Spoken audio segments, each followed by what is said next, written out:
ഇന്ദ്രപ്രസ്ഥത്തിൽ രാജസൂയം നടത്തുവാൻ തീരുമാനിച്ചിരിക്കുന്നു. തന്മൂലം രാജകുമാരന്മാരും യുവരാജാവ് ഭീമനും യാഗത്തിനായുള്ള കപ്പം പിരിക്കുവാൻ നാനാദേശങ്ങളിലേക്ക് പുറപ്പെട്ടു.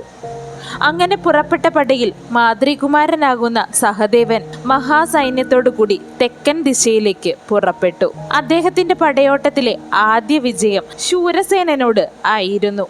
ശേഷം അധിരാജപതിയും ശക്തനുമായ ദന്തവക്രനെയും യുദ്ധത്തിൽ ജയിച്ചു. കരം തരുമാറാക്കി രാജ്യത്തിൽ വാഴിച്ചു. സുകുമാരനെയും സുമിത്രനെയും ജയിച്ചു. പടചരന്മാരെയും മറ്റ് മത്സ്യരാജാക്കന്മാരെയും കീഴടക്കി. നിഷാദഭൂമിയുടെ വനശൈല്യത്തിലും വേഗത്തിൽ എത്തിച്ചേർന്നു ആ ശ്രീമാൻ. ശ്രോണിമാൻ എന്ന നൃപനെയും ജയിച്ചു മുന്നേറി. നവരാഷ്ട്രം ജയിച്ചുകൊണ്ട് കുന്തിഭോജ രാജ്യത്ത് എത്തിച്ചേർന്നു. അവിടെ എത്തി മഹാരാജന്റെ ആജ്ഞ കൊണ്ട് സസന്തോഷം അവിടെ വിശ്രമിച്ചു. മുത്തശ്ശന്റെ പക്കൽ നിന്നും സഹദേവൻ പുറപ്പെട്ടത് തെക്കോട്ട് യാത്ര ചെയ്തു. അങ്ങനെ നർമ്മദയിലേക്ക് കടന്നു. അവന്തിയിലെ രാജാക്കന്മാരായ വിന്ദനെയും അനുവിന്ദനെയും പടയോടുകൂടി ആ വീരൻ ജയിച്ചു. അവിടെ എത്തി രത്നങ്ങൾ വാങ്ങിച്ച് ഭോജകടകം എന്ന പുരത്തിൽ എത്തിച്ചേർന്നു. അവിടെ 2 ദിനം ഭയങ്കരമായ യുദ്ധം നടത്തി. ഭീഷ്മകടകനെ മാദ്രീനന്ദൻ വിജയിച്ചു. വേണയുടെ തടത്തിൽ വാഴുന്ന കോസലാധിപതിയെയും കാന്താരകനെയും കിഴക്കേ കോസലാധിപതിയെയും നാടകരെയും ഹേരംബകരെയും പരാജയപ്പെടുത്തി. മാരുധനെ ജയിച്ച് മുഞ്ചാഗ്രാമം പിടിച്ചെടുത്തു. നാരീചരന്മാർ, അർബ്ദുക്കൾ എന്നീ മന്നവന്മാരെയും മഹാബലനായ സഹദേവൻ ജയിച്ചു. അതാതിടത്തിലെ വനരാജാക്കന്മാരെയും ജയിച്ചു. മഹാവീരന്മാരാകുന്ന പുളിന്തന്മാരെയും പോരിൽ ജയിച്ചു. തെക്കോട്ട് കടന്നു.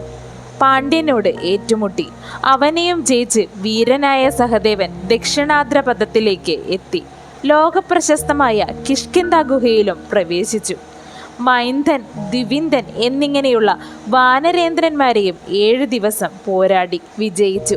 ആ വാനരവീരന്മാർ സന്തുഷ്ടരായി മാദ്രേയനോട് പ്രീതിപൂർവം ഇപ്രകാരം പറഞ്ഞു: രത്നങ്ങളൊക്കെയും ഹേ പാണ്ഡുനന്ദന, ഭവാൻ കൊണ്ടുപോയിക്കൊള്ളുക. മഹാത്മാവായ ധർമ്മപുത്രരുടെ കാര്യം നടക്കട്ടെ. അതൊരു വിഘ്നവും സംഭവിക്കാതെ തന്നെ നടക്കും. അവിടെ നിന്ന് ലഭിച്ച രത്നങ്ങളുമായി മഹിഷ്മതിയിലേക്ക് പുറപ്പെട്ടു. അവിടെ എത്തിച്ചേർന്നു. അവിടെ നീലൻ എന്നൊരു രാജാവ് ഉണ്ടായിരുന്നു. അദ്ദേഹവുമായി യുദ്ധമുണ്ടായി. സഹദേവൻ പ്രതാപവാനും ശത്രുഹരനുമായി തീർന്നു. ഭീരുക്കളെ പരാജയപ്പെടുത്തുന്ന മഹായുദ്ധം നടന്നു. പടയൊക്കെ മുറിയുമാറ്, പ്രാണഭയം ഉണ്ടാകുമാറ്. അങ്ങനെ അരങ്ങേറിയ ആ യുദ്ധത്തിൽ നീലന് തുണയായി അഗ്നിഭഗവാനും നിന്നു. ഉടനെ തേര്, ആന, കുതിര, കാലാൾ, കവചം എന്നിവ സഹദേവന്റെ സേനയിൽ കത്തിജ്വലിക്കുമാറ് ആയി തുടങ്ങി. അപ്പോഴേക്കും കുരുനന്ദനായ സഹദേവൻ ഉള്ളിൽ ഭ്രമത്തോടുകൂടി നിന്നു. അങ്ങനെ സംഭവിക്കാനുള്ള കാരണം ഇപ്രകാരമാകുന്നു.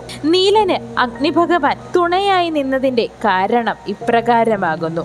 അവിടെ മാഹിഷ്മതിയിൽ വസിക്കുന്ന കാലത്ത് ഭഗവാൻ ഹവ്യവാഹനൻ ഒരു കാമുകൻ എന്ന് പ്രസിദ്ധി നേടി. രാജാവായ നീലന് അതീവ ശോഭയായ ഒരു പുത്രി ഉണ്ടായിരുന്നു. അവൾ എന്നും അച്ഛനോടൊപ്പം അഗ്നിഹോത്രത്തിനരികെ തീ നന്നായി കത്തിക്കാനായി നിൽക്കാറുണ്ടായിരുന്നു. അവൾ അവിടെ നിൽക്കാതായി തുടങ്ങി. അങ്ങനെയിരിക്കും കാലത്ത് പിന്നീട് വിശറി കൊണ്ട് വീശിയാലും അഗ്നി കത്തിജ്വലിക്കാതായി. അങ്ങനെയിരിക്കെ അവളുടെ മനോഹരമായ ചുണ്ടുകൾ കൊണ്ട് ഊതുമ്പോൾ മാത്രമാണ് കാറ്റേറ്റാൽ അഗ്നി ആളിക്കത്തുകയുള്ളൂ എന്ന നില വന്നു. അഗ്നി എങ്ങനെ നീലപുത്രിയായ സുദർശനയെ കാമിച്ചു എന്നുള്ള കാര്യം നീലരാജാവിൻ്റെ കൊട്ടാരത്തിലും നാട്ടിലും പരസ്യമായി. ആ കന്യകയും അതുപോലെ തന്നെ അഗ്നിയെ ആഗ്രഹിച്ചു തുടങ്ങിയിരുന്നു.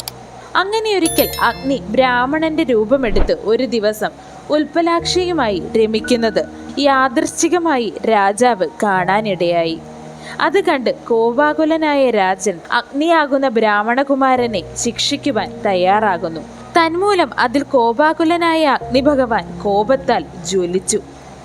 അഗ്നിയുടെ കോപം കണ്ട രാജാവ് അഗ്നിദേവനോട് ക്ഷമാപണം നടത്തുകയും ചെയ്തു. പിന്നെ കാലം നോക്കി വേണ്ട വിധത്തിൽ ആ കന്യകയെ രാജാവ് വിപ്രരൂപിയാകുന്ന അഗ്നിദേവന് വിവാഹം ചെയ്തു നൽകി. കുമ്പിട്ട് നമസ്കരിച്ചു. വിഭാസു നീലലോചനയായ നീലപുത്രിയെ വിവാഹം ചെയ്ത ശേഷം സസന്തോഷം ഇപ്രകാരം അരുളി: ഞാൻ ഭവാൻ ഒരു വരം തരാൻ ഇച്ഛിക്കുന്നു.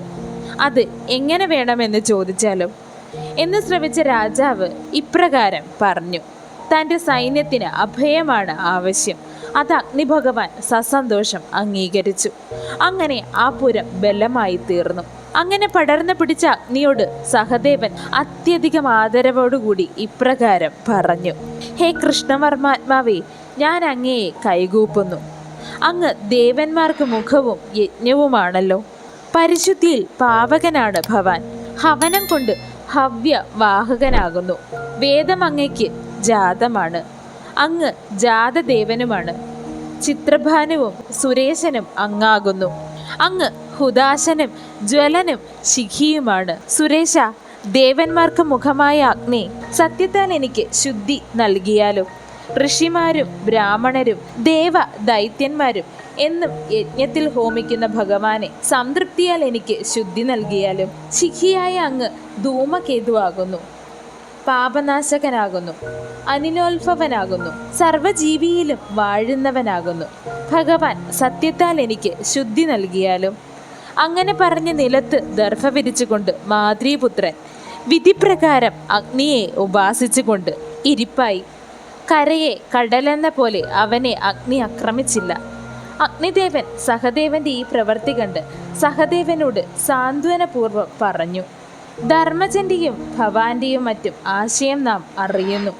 എന്നാൽ ഈ പുരം കാക്കേണ്ടത് എൻ്റെ കടമയാകുന്നു. നീലരാജാവിൻ്റെ വംശം മുടിയുന്നിടത്തോളം കാലം എനിക്കിത് ചെയ്യാതിരിക്കുവാൻ കഴിയില്ല. എന്നാൽ ഞാൻ നിന്റെ മനസ്സിലുള്ള അഭീഷ്ടം സാധിച്ചു തരാം. ഇത് കേട്ട് സന്തുഷ്ടനായി എഴുന്നേറ്റ് മാദ്രേയൻ അഗ്നിദേവനെ പൂജിച്ചു. അഗ്നി പിന്തിരിഞ്ഞപ്പോൾ നീലരാജാവ് വന്നെത്തി. പാവകന്റെ ആജ്ഞാബലത്താൽ ആ മഹാരാജാവ് സഹദേവനെ പൂജിച്ചു, സൽക്കരിച്ചു, കപ്പം നൽകി.